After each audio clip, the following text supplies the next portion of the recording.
Hello সকলকে, welcome back to my channel. তো আজকে তোমাদের সাথে একটা মিনি ব্লগ শেয়ার করছি, আর সেটা হচ্ছে আজকে বানাচ্ছি হচ্ছে মোমো। তো মোমোর জন্য দেখেই নিয়েছো, আগেও আমি একটা ব্লগ ছেড়েছিলাম, তো আজকে জাস্ট নর্মালি তোমাদেরকে দেখাচ্ছি।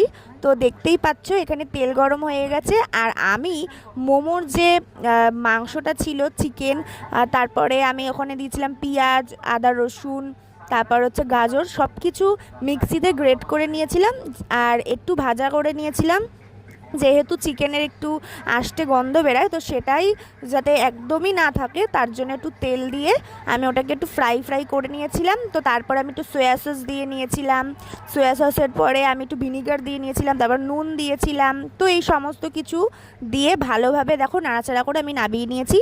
এরপর আমি চাটনি বানানোর জন্য আমি এখানে গরম জলে করে নিয়েছিলাম, তার মধ্যে 4টে টমেটো দিয়েছিলাম, শুকনো লঙ্কা, আদা, রসুন আর একটু ধনেপাতা। তো দেখতেই পাচ্ছ ওটা ফোটানো হয়ে গেছে। তারপর আমি একটু চাটনিটাও বানিয়ে নিয়েছি।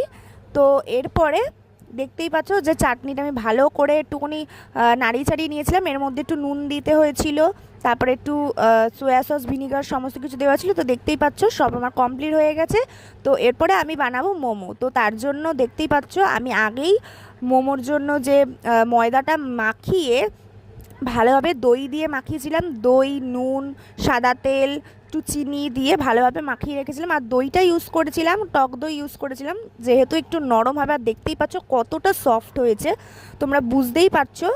আর আমি একটুখানি ভেজা ন্যাকড়া দিয়ে অনেকক্ষণ রেখে দিয়েছিলাম, প্রায় আধা ঘন্টা।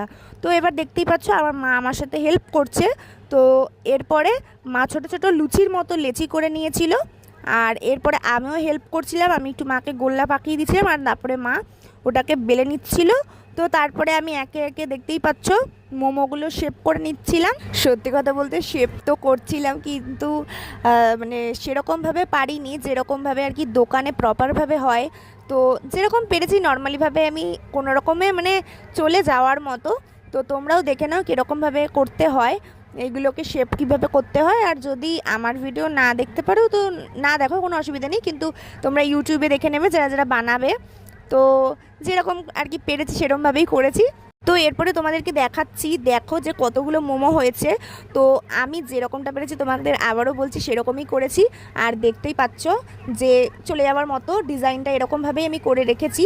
তো দেখতেই পাচ্ছ। আর এবারে আমি ওখানে ভাপে বসিয়ে দিয়েছি গ্যাসেতে। তো আমি নিচে একটা ছোট পাত্র নিয়েছিলাম, তার মধ্যে গরম জল দিয়ে তার উপর ফুটো ফুটো থালা ছিল, সেরকমভাবেই করেছি। তো যাই হোক, দেখতেই পাচ্ছ মোমো হয়ে গেছে। আর সত্যি কথা বলতে আগের বারের মোমোর থেকে তুলনায় এইবারের মোমোটা এত সুন্দর